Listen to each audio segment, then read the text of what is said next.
Amen. Merci Seigneur pour ta présence. Merci que nous pouvons venir tel que nous sommes. Sois béni, pour chanter. Que ces lieux soient visités par ta présence, Seigneur.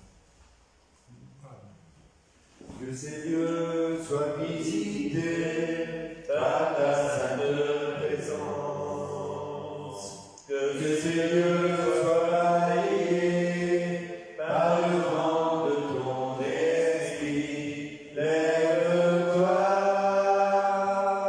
de ton saint lieu et descends au milieu de nous. Pose sur nous des langues de feu. Verse ton onction sur nous. Que ces lieux soient visités par ta sainte présence. Que toute ombre soit chassée par ta lumière éclairée. Dans ta main, tiens-nous cachés. Garde-nous auprès du rocher.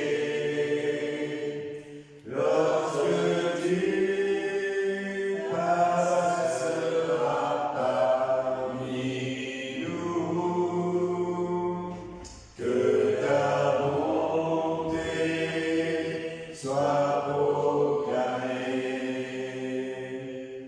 Que ces lieux soient visités par ta sainte présence.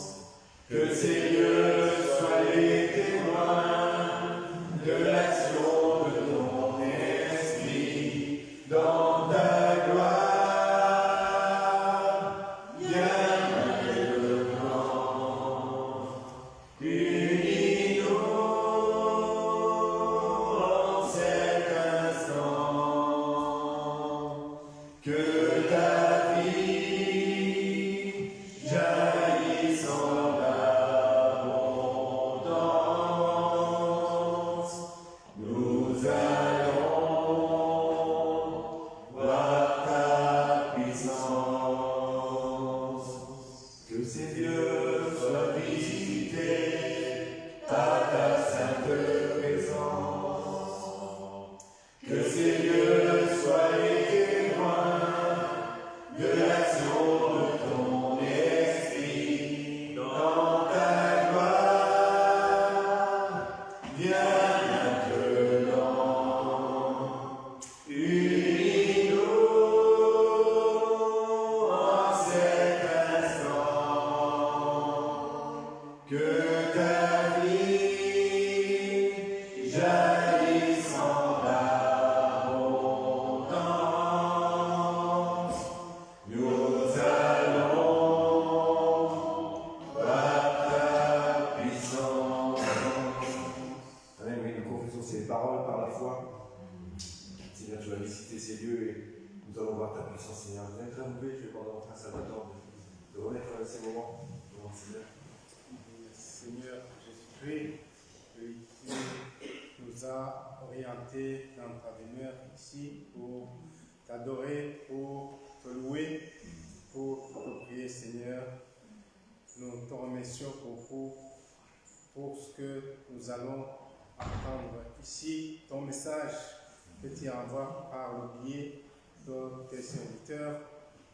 Nous te remercions parce que tu es présent parmi nous. Nous le croyons sans cesse que tu habites ces lieux et que tu vas nous exaucer à nos prières.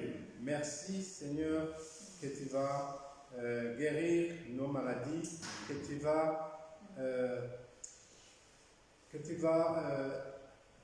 rendre visite à ceux qui n'ont pas pu venir ici pour une cause ou une autre. Merci aussi pour faire en sorte que tous les âmes reviennent à toi, Seigneur Jésus. Amen.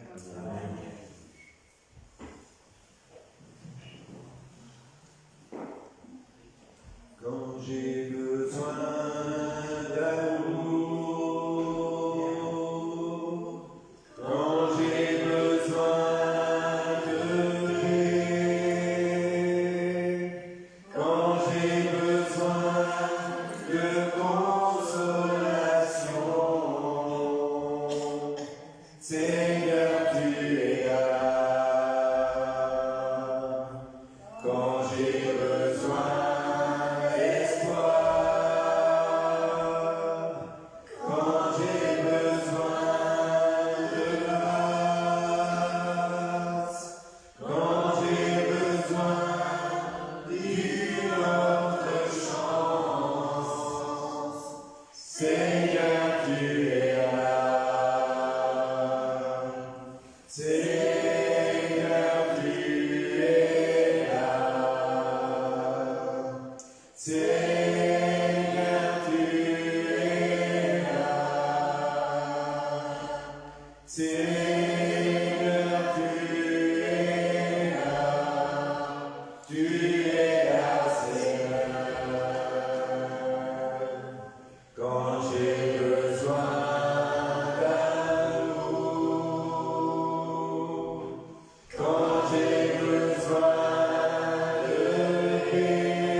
Je suis ton enfant, tu m'as adoré.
Une grâce particulière pour chacun. Bénédiction pour chacun. Amen. Il faut la saisir. Alléluia. Amen. Quand ma vie traverse l'épreuve amère et que l'on tente à cœur, ses forces ne m'abattent. Quand les ténèbres surviennent sur mon chemin, Jésus vient avec sa grâce particulière. Une grâce particulière pour guérir les blessures. Une grâce particulière pour me délivrer.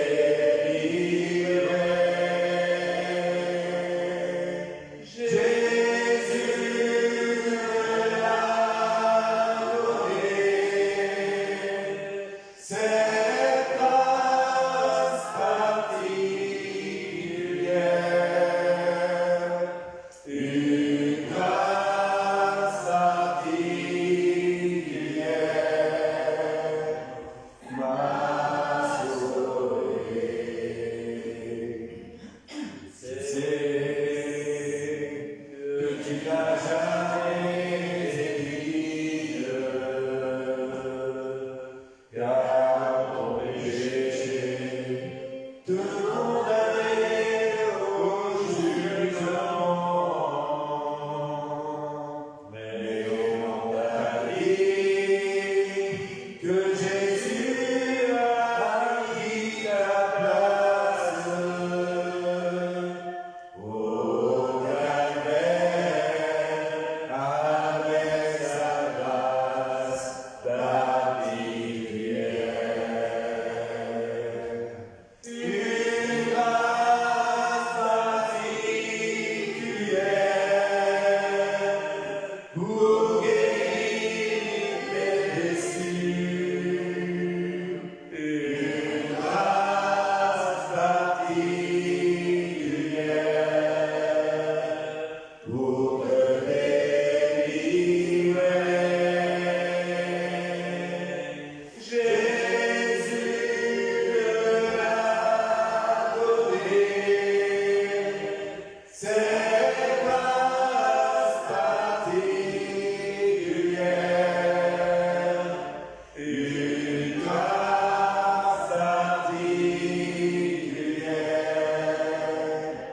t'a sauvé. Amen. Le suivant, on va prendre les yeux pour le programme. Tu l'as senti. Les cieux proclament la gloire du ressuscité. Rien n'est égal à la beauté du Seigneur. À jamais il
louer, Seigneur. Amen.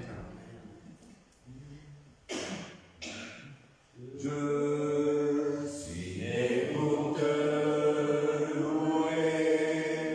Je suis né pour glorifier ton nom. En toutes circonstances, apprendre à te dire merci. Je suis né pour t'aimer. Je suis né pour t'adorer, mon Dieu. Obéir à ta voix. Je suis fait pour toi. Je suis né pour te louer. Je suis né pour glorifier ton nom. En toutes circonstances, apprendre à te dire merci. Je suis né pour t'aimer. Je suis né pour t'adorer, mon Dieu. Obéir à ta voix. Je suis fait pour toi. Je t'aime, Seigneur, et je te dis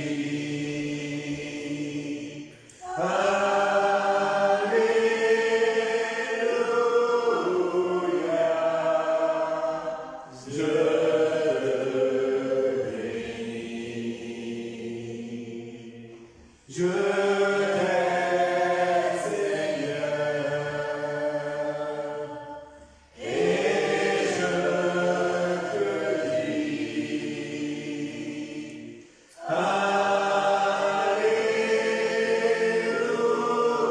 Alléluia. Je te bénis.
titre de mon message ce soir, ça va être donc obéir, est-ce si difficile?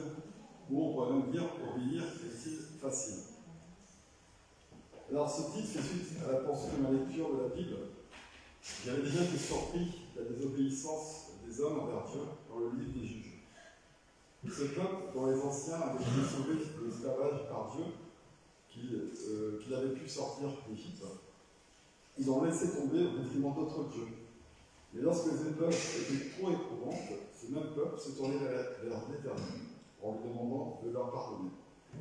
Et Dieu leur pardonnait. Puis, lorsque cela allait mieux, ils se détournaient de nouveau de Dieu et ils répétaient cela de multiples reprises. En fait, j'ai fait un petit concentré du livre des Juges. Je vous invite à le lire pour avoir un peu plus de détails sur ce que je viens de dire. Alors, en lisant justement le livre des Juges, cela me faisait un peu penser à l'ancien moi, peut-être à l'ancien vous également. C'est vrai qu'avant de croire en Jésus, d'avoir la foi, et là en fait, quand on était au bout du rouleau, on suppliait Dieu de nous sortir du pétrin où on était. Puis une fois que tout allait mieux, on n'était plus fidèles. On disait, bon ben là ça va mieux, on n'y pensait plus. Et puis une nouvelle fois, quand on revenait encore un peu dans des difficultés, avec des épreuves, on resuppliait Dieu. Donc c'est un peu ce qu'a fait le peuple d'Hébreux, quand ils étaient dans le livre des Juges. Une fois, il a pleuré, une fois, se détacher, une fois, il a pleuré, enfin voilà. Je vous invite à le lire. Mais en fait, déjà, on a lu ça, et puis après, on est tombé sur d'autres livres, dans Samuel, dans les rois. J'ai retrouvé un peu les mêmes aspects. Et j'ai un peu encore été beaucoup surpris. Donc c'est de ça que je vais vous parler ce soir. Donc du coup, quand j'ai donc poursuivi ma lecture de la Bible, je suis arrivé sur les livres de Samuel 1 et 2. Alors j'avais également fait mon message dessus la dernière fois que je l'avais fait devant vous il y a environ un mois. Et là, il y a enfin un roi qui apparaît, parce que dans les juges, il n'y avait pas de roi encore, c'était que des juges. Et le roi, il a été choisi donc par Dieu, il a été loin par Dieu, et il s'agit de Saul. Donc Saul qui m'ont entendu parler, je pense. Alors là, on a l'impression que tout rentre dans l'ordre. Il y a un roi, mais quand on continue à lire, donc du coup, de Samuel 1 et 2, on se rend compte que tout va bien, mais pas pour longtemps. Donc, dans mon précédent message, je reviens un peu, je refais une petite synthèse de ce que j'avais déjà dit. Il y avait Saul qui était le premier roi d'Israël, qui avait fait un début prometteur, parce qu'il était humble, il avait été choisi par Dieu, et il était rompu par le groupe de l'esprit. Mais progressivement, il va se détourner de l'obéissance pour suivre ses propres voies. Comme j'avais dit, un certain moment l'ennemi n'était pas les Philistins, mais c'est son orgueil. Donc en fait, Saul était orgueilleux. Et c'est cet orgueil qui a déclenché en partie qui va déclencher en partie par la préférence que va porter Dieu envers David. Parce que David, comme vous savez, il était son serviteur de Saul. Il a du coup vaincu Goliath et après il a été toujours à la tête des armées avec Dieu forcément à ses côtés. Et il a en fait vaincu tout, il a toujours gagné ses combats.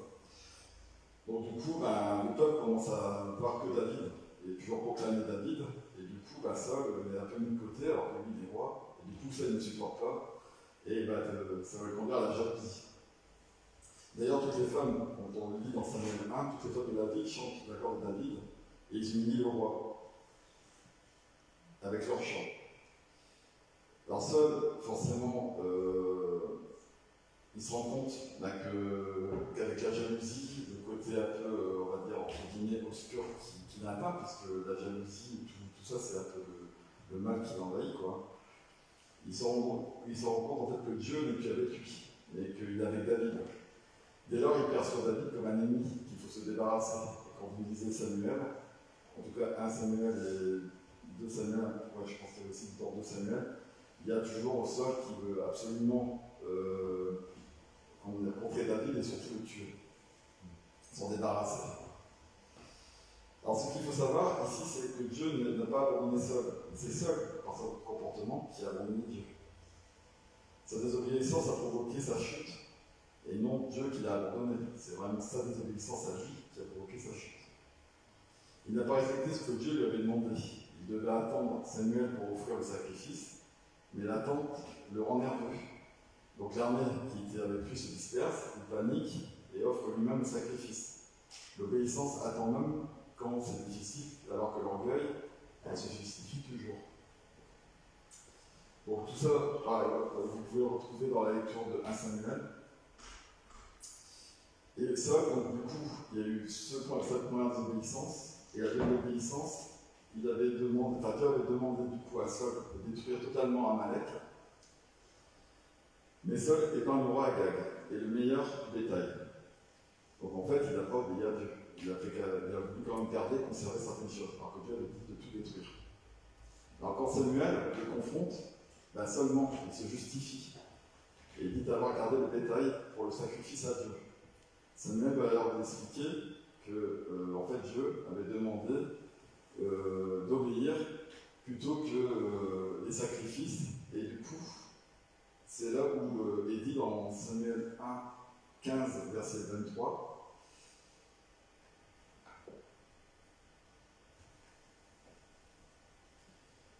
alors, du coup, car la désobéissance est aussi coupable que la domination, et la résistance ne l'est pas moins que l'idolâtrie et les téraphins.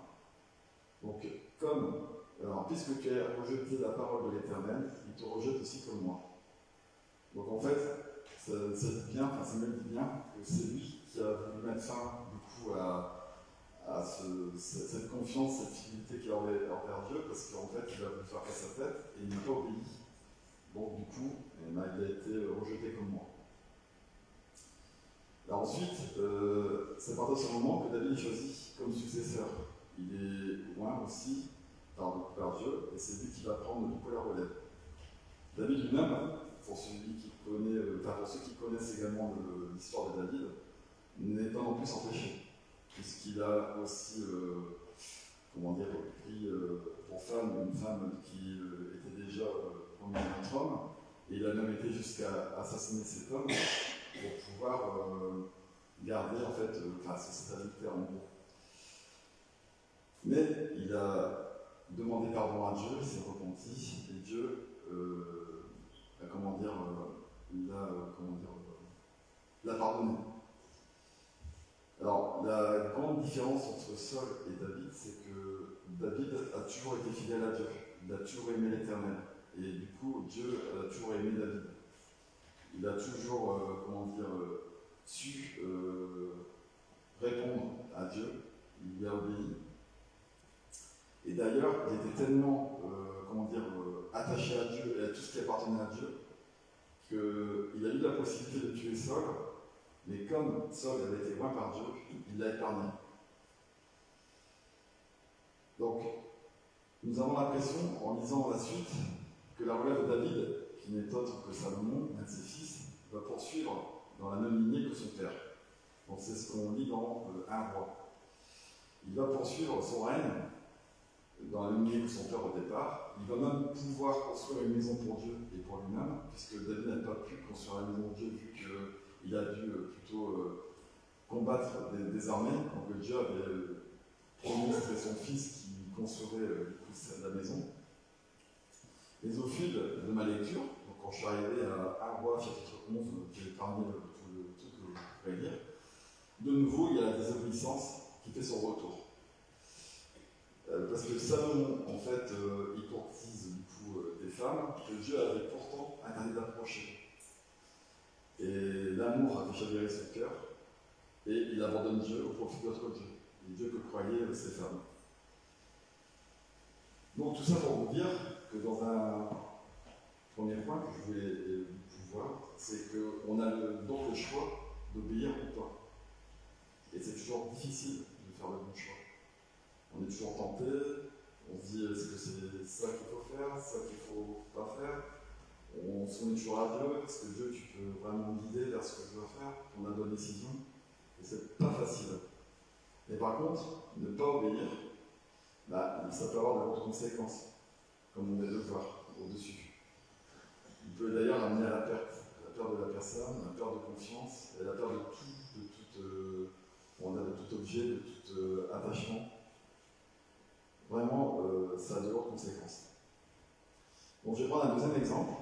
qui, je pense, est l'un des premiers exemples de la Bible, qui concerne Adam et Ève. Donc dans Genèse 2, versets 8 et 9, donc, puis l'Éternel, donc Dieu planta un jardin, donc le jardin en Éden, du côté de l'Orient, et il mit un homme qu'il avait formé. Donc l'Éternel Dieu fit pousser du sol des arbres de toute espèce, agréables à voir et bons à manger, et l'arbre de vie au milieu du jardin, et l'arbre de la connaissance du bien et du mal. Donc, dans ces versets, déjà, Dieu, en fait, il crée ce jardin, il y a plein d'arbres, il y a tout ce qu'il faut, il y a un seul arbre, qui est celui de la connaissance du bien et du mal, qui ne doit surtout pas être convié par Adam. Et on va voir donc versets 15 à 17. Donc l'Éternel Dieu prit l'homme et le plaça dans le jardin d'Éden pour le cultiver et pour le garder. L'Éternel Dieu donna cet ordre à l'homme: tu pourras manger de tous les arbres du jardin, mais tu ne mangeras pas de l'arbre de la connaissance du bien et du mal, car le jour où tu en mangeras, tu mourras certainement. Donc du coup, dans ce que Dieu disait pour Adam, c'est que tu mourras parce qu'en fait, sans en manger, on aurait pu d'ailleurs avoir une vie paisible, où il n'y aurait pas le mal, où on serait dans un jardin, dans une sorte de paradis en gros. Et forcément, si là, comme il n'a pas obéi, il a eu cet arbre qui était là, donc je vais expliquer un peu plus loin.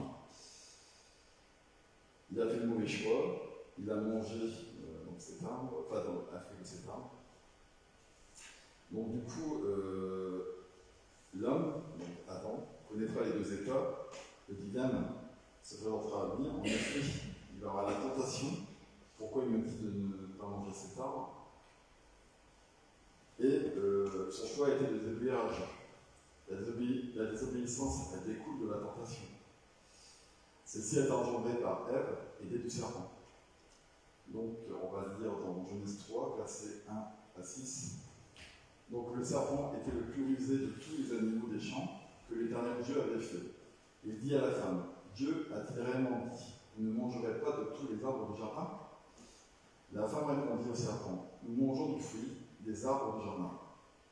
Mais quant au fruit de l'arbre qui est au milieu du jardin, Dieu a dit: vous n'en mangerez point et vous ne toucherez point, de peur que vous ne mouriez. Alors le serpent dit à la femme: vous ne mourrez point. Mais Dieu sait que le jour où vous en mangerez, vos œufs s'ouvriront et que vous serez comme Dieu, connaissant le bien et le mal. La femme vit que l'arbre était bon à manger et agréable à la vue, et qu'il était précieux pour ouvrir l'intelligence. Elle prit de son fruit et en mangea. Elle en donna aussi à son mari, qui était auprès d'elle, et il en mangea.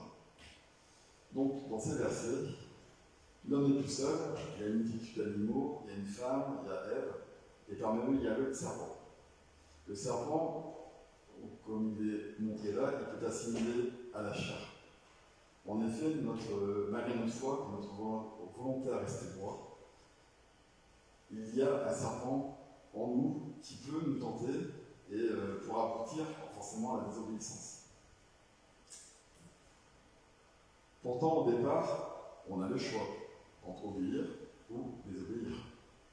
Mais, comme je disais tout à l'heure, bien souvent, on se laisse tomber, on se laisse plutôt tenter et on prend la mauvaise décision. Ève avait également le choix de prendre un fruit sur un autre arbre. Mais le serpent était malin. Il a employé une méthode de reformulation de phrase. Dieu a-t-il réellement dit: vous ne mangerez pas de tous les arbres du jardin? Il ajoute l'adverbe réellement pour semer le doute dans la réflexion que Ève se fait.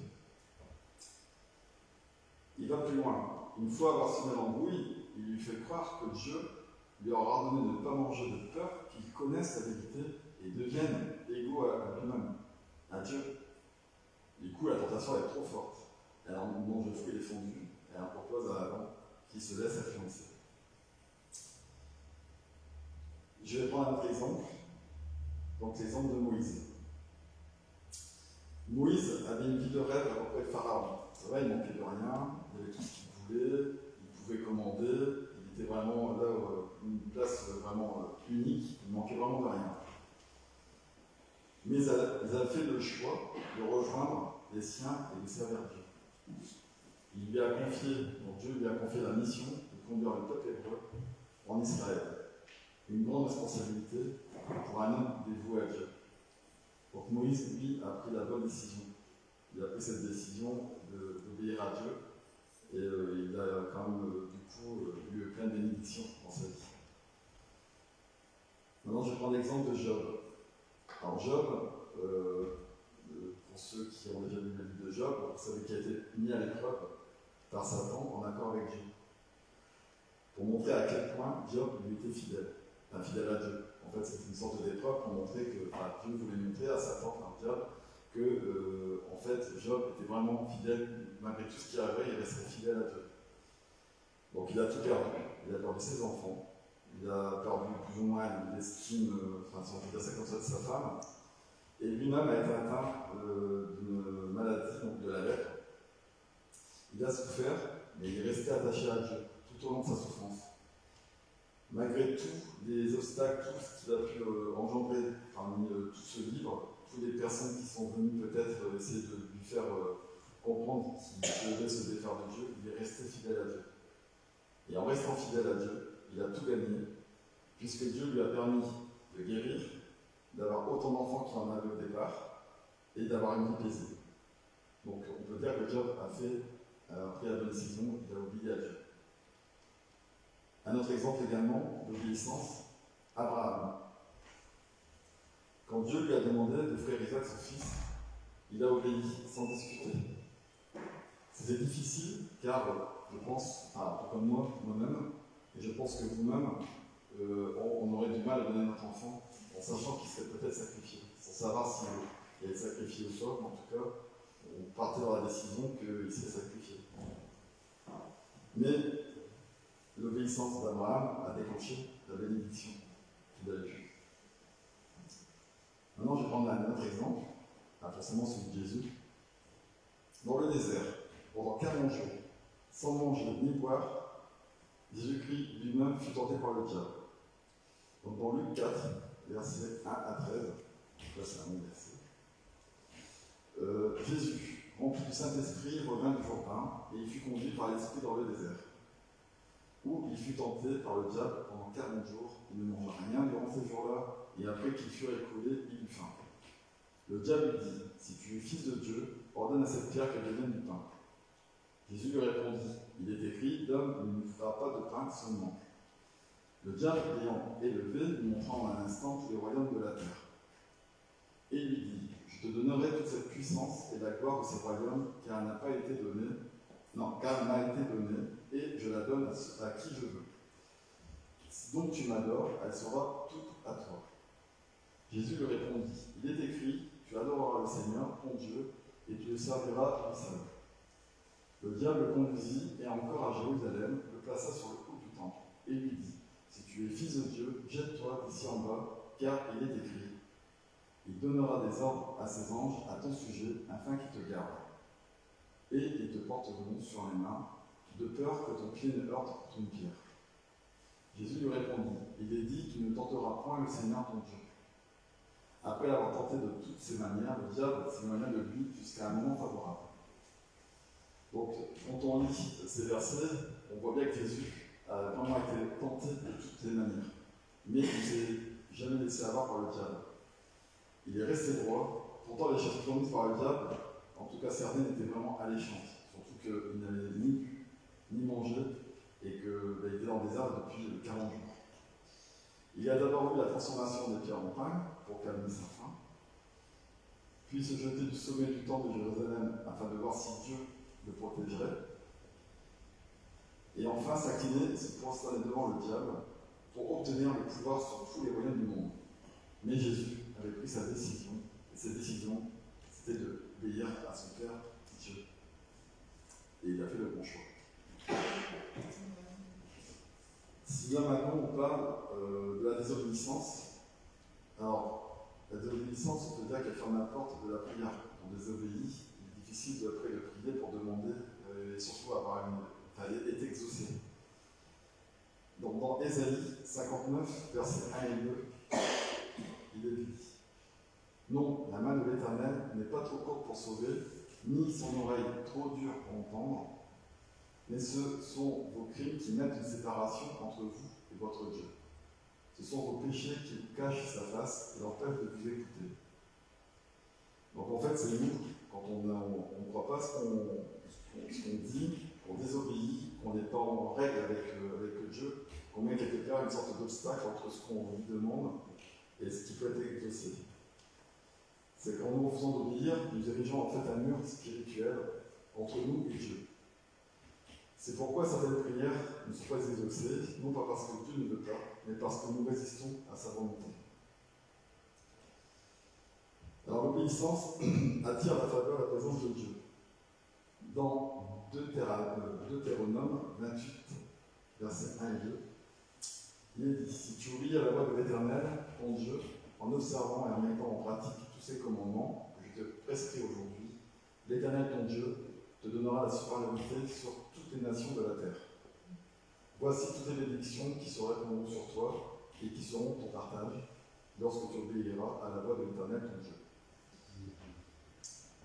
Donc quand tu obéis à Dieu, le ciel s'ouvre sur ta vie, la prière devient facile et tu expérimentes la paix, la direction et la faveur divine. Dans Luc 5, versets 4 à 6, lorsqu'il eut cessé de parler, donc là on parle de Jésus, il dit à Simon: avance en pleine eau et jetez vos filets pour pêcher. Simon lui répondit: Maître, nous avons travaillé toute la nuit et sans rien prendre, mais sur ta parole je jetterai le filet. L'ayant jeté, ils prirent une grande quantité de poissons et leur filet se rompait. Alors là, le contexte, c'est en fait, ils n'avaient rien à prendre. Vous connaissez, je pense, cette histoire, ce passage. Et Jésus est là, il leur dit, en fait, écoutez-moi, faites ce que je vous dis, et vous allez voir, vous allez avoir une grosse récolte de poissons. Donc, ils ont écouté, et le miracle s'est produit. Donc, c'est l'obéissance de la parole qui déclenche le miracle, et pas l'effort humain. L'obéissance dans la prière, dire oui, Seigneur. Parfois, Dieu nous demande de pardonner, de laisser certaines choses, de changer de voie, mais nous résistons. Pourtant, la prière efficace commence quand nous disons, comme Jésus a Gethsémanée, donc dans Luc 22, verset 42.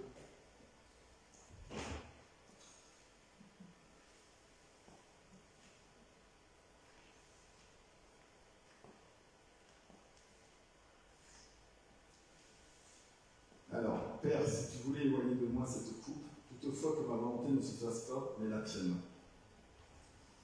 Donc la vraie puissance de la prière se trouve dans un cœur soumis à la volonté de Dieu. Quand tu dis, Seigneur, fais ce que tu veux, le ciel se met en mouvement. Pour conclure, Dieu cherche ce soir des cœurs obéissants. Pas des gens parfaits, mais des gens prêts à dire, Seigneur, je vais t'obéir, même quand je ne comprends pas. L'obéissance attire la présence de Dieu, et la présence de Dieu transforme la prière en puissance. Donc voilà, c'était le plus long message, et maintenant nous allons prier.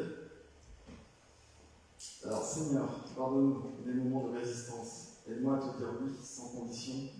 Je veux t'obéir, te suivre, t'écouter. Remplis-moi de ton esprit pour marcher selon ta volonté. Amen.